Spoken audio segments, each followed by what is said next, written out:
Hi viewers, welcome to our channel. తెలంగాణలో తెలిసిందే sarpanch ఎలక్షన్స్‌ల హడావిడైతే మొదలైపోయింది. So, చాలామంది ఆస్పిరెంట్స్, కొంతమంది రాజకీయ నేపథ్యం ఉన్న వాళ్ళు కూడా నామినేషన్స్ అయిన సందర్భాలు మనం చూస్తూ వస్తున్నాం. ఈ నేపథ్యంలో ఇప్పుడు మనం మనోహరాబాద్ మండలానికి రావడం జరిగింది. సో, ఇక్కడ ఎలా ఉంది పరిస్థితి అనేది ఒకసారి తెలుసుకునే ప్రయత్నం చేద్దాం. సో, ప్రెజెంట్ మనతో పాటు ఇక్కడ పొట్టోళ్ళ లతా వెంకట్ గౌడ్ గారు పోటీ చేయడం జరుగుతుంది. సో, వీళ్ళకు రాజకీయ నేపథ్యం ఉంది. గతంలో ఉప సర్పంచ్‌గా చేశారు. ఆ తర్వాత ఎంపీటీస్‌గా కూడా చేస్తారు. ఇప్పుడు కూడా సర్పంచ్‌గా అయితే పోటీలో ఉన్నారు. ఒకసారి ఈ ఊరి పరిస్థితి ఏంటో ఒకసారి వాళ్ళ మాటల్లో తెలుసుకునే ప్రయత్నం చేద్దాం. Sir, hi sir. Hi. So, ఏంటి మరి మనోహరాబాద్‌లో పరిస్థితులు ఎలా ఉన్నాయి? మరి పోటీ చేస్తున్నారు. సో, ఏ విధంగా ఉండబోతుంది? మరి ఎలా డెవలప్‌మెంట్ చేయబోతున్నారు? మనారాబాద్ గ్రామ పంచాయతీ సుమారుగా 2772 ఓటర్లున్నారు. హ్మ్. మా గ్రామానికి సర్పంచ్ అభ్యర్థిగా మా భార్య అయిన లతా వెంకటేష్ గౌడ్ గారు నామినేషన్ వేయడం జరిగింది. మా ఉద్దేశము గ్రామ అభివృద్ధే లక్ష్యం. యువతకి ముఖ్యంగా యువత చాలామంది ఉన్నారు మనారాబాద్ గ్రామంలో. సుమారుగా 780 మంది యువత ఉన్నారు. ఆ యువతకు ఏందంటే స్థానికంగా ఉన్నటువంటి పరిశ్రమలలో వాళ్ళకి స్థానిక ఉద్యోగాలు కల్పించడం నా ముఖ్య ఉద్దేశం. అదేవిధంగా స్టూడెంట్స్ చాలామంది ఉన్నారు.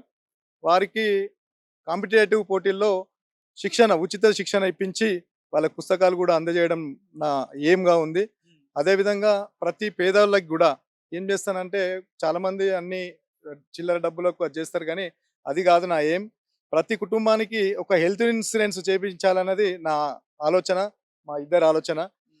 కాబట్టి ఈ విధంగా ఇంకొకటేందంటే గ్రామంలో సీసీ రోడ్లు, నీరు, మురికి కాలువలు అవి ప్రజలకు ఎల్లవేళలా అందుబాటులో మంచిగా ఉండే విధంగా పరిశుభ్రంగా, పచ్చదనంతో ఉండాలనే ఉద్దేశంతో గ్రామాన్ని అభివృద్ధి చేసే వరుసలో ముందుంటాను.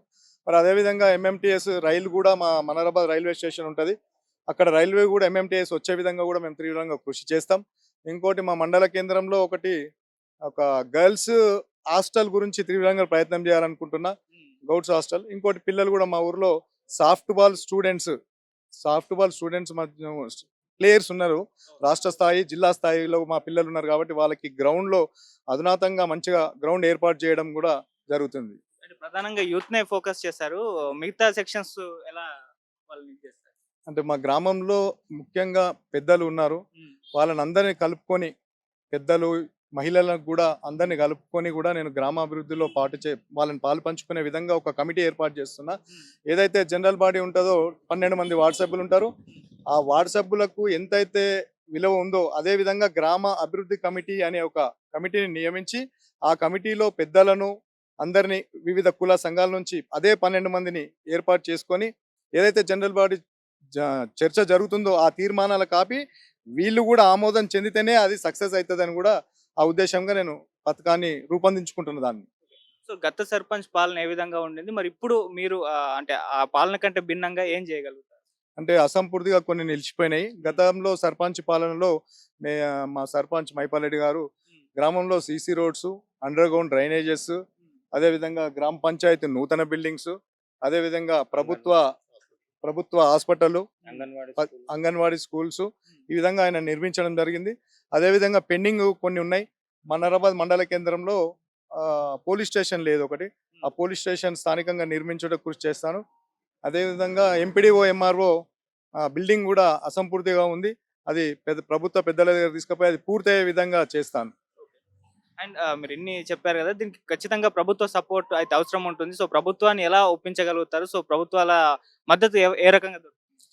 పార్టీలు వేరైనప్పటికి కూడా నేను అందరిని గ్రామస్తులతో చర్చించి, ప్రభుత్వంలో ఉన్నటువంటి సంబంధిత మంత్రులతోటి ప్రశ్నించి, మా గ్రామం మండలి ఏర్పడి 2016లో ఏర్పడ్డది. హ్మ్. అప్పటినుంచి కూడా స్థానిక బిల్డింగ్‌లు లేవు. హ్మ్. ఎంఆర్ఓ బిల్డింగ్ లేదు, ఎంపీడీఓ బిల్డింగ్ లేదు, పోలీస్ స్టేషన్ బిల్డింగ్ లేదు. మా మండలి ఏర్పాటయింది కానీ స్థానిక సొంతంగా భవనాలు లేవు. దాన్ని మంత్రివారుల సంబంధిత మంత్రి గారికి దృష్టికి తీసుకెళ్ళి తీవ్రంగా కృషి చేసి సాధిస్తాననే నమ్మకం నాకుంది. మేడం, మీరు మీకు ఆల్రెడీ రాజకీయంగా అనుభవం కూడా ఉంది. ఎంపీటీసీగా చేశారు, ఉప సర్పంచ్‌గా చేశారు. ప్రజా సమస్యల మీద అవగాహన ఉంది. సో, ఇప్పుడు మీ ఊరి పరిస్థితి ప్రజా సమస్యలకు సంబంధించి ఎలా మీరు ముందడుగు గ్రామంలో చాలా సమస్యలున్నాయి. హ్మ్. ఒక లేడీగా నాకు వచ్చింది గాబట్టి, అవును. ప్రతి ఒక్క ఆడవాళ్ళ సమస్యలు గూడా తెలుసుకొని, అన్నీ మగవారికి చెప్పలేరు గాబట్టి, హ్మ్. నాకు చెప్పే విధంగా వాళ్ళకి ఛాన్స్ ఇచ్చి, వాళ్ళ సమస్యలేమున్నా పరిష్కరిస్తాను. ఓకే. సో, ప్రజల నుంచి ఎటువంటి మద్దతు లభిస్తుంది? మాకు ఫుల్ సపోర్ట్ ఉంది. హ్మ్. మాకు వన్ సైడ్ ఉంది. హ్మ్. అందరూ మాకు సపోర్ట్ జేస్తున్నారు. హ్మ్. సో ఫస్ట్ టైం అంటే మహిళలకు సంబంధించి ఇప్పుడు దొరకడం జరిగింది. సో దాన్ని మీరు చాలా గర్వంగా ఫీల్ అవుతున్నారు. చాలా గర్వంగా ఫీల్ అవుతున్నాను. ఎక్కువ మనకి లేడీస్‌కి ఛాన్సెస్ చాలా ఎక్కువున్నాయి గాబట్టి అందరికీ చాలా హ్యాపీగా ఫీల్ అవుతున్నాను. సో ఒక మహిళగా మీరు కూడా ఇప్పుడు సర్పంచ్‌గా పోటీ చేస్తున్నారు కాబట్టి మీ తోటి మహిళలకు మీరు ఎటువంటి హామీలు ఇవ్వబోతున్నారు? అదే వాళ్ళకున్నటువంటి సమస్యలేవున్నా గూడా మాకు జెప్తే మేము పరిష్కరిస్తాం. అన్ని విధాలుగా వాళ్ళకున్న నీటి సమస్యలు గానీ, హ్మ్. స్ట్రీట్ లైట్స్ గానీ, ఇలాంటి ఎలాంటి సమస్యలున్నా గూడా మేము ముందుండి చూసుకుంటాం. గ్రామ అభివృద్ధి కోసం మేము పాటుపడతాం. సో ఇంకా కాంపిటీషన్స్ మీకు కూడా ఉంటాయి ఊర్లలో. సో ఎలా ఉండబోతుంది ఆ కాంపిటీషన్? మరి మీరు వాళ్ళకంటే భిన్నంగా ఎలా ఉండబోతుంది?